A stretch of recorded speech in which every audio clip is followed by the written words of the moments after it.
Hello বন্ধুরা, কেমন আছো তোমরা? আশা করি তোমরা সবাই ভালো আছো। আজকে দেখো সানফিসে এসে সানফিস এই যে গণেশ পারমাণিক দার দোকানে এসেছি। আর তোমরা যাতে এই লোকাল থেকে দেখছো তারা গণেশ দার দোকানে চলে আসবে। খুব সুন্দরভাবে স্টাইলভাবে এখানে করা হয়। দাদা, এখানে কী করা হয়? বিভিন্ন রকম কাটিং করা হয়। আচ্ছা শুধু স্টেটটা বাদ দিয়ে। আচ্ছা আচ্ছা। হ্যাঁ, বাকি ক্রিসমাস করে দেওয়া হয়। আর এরকমই simple আর কেউ কাটিং। যদি মনে করো ধরো তোমার এখানে কাটতে আসবে, তাহলে ঠিকানাটা কি আছে?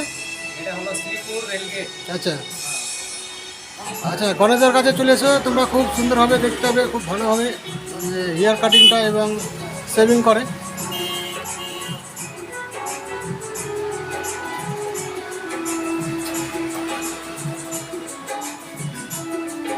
কত সুন্দর।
বন্ধুরা, তোমরা দেখলে কত যত্ন সহকারে সেভিংটা করলো। তো তোমরা যদি কেউ কাটো গণেশদার দোকানে অবশ্যই এসে এখানে লোকালে যারা দেখছো। তো আজকের মতন এই পর্যন্ত। Okay, bye bye, tata, take care. তোমরা সবাই ভালো থাকবে।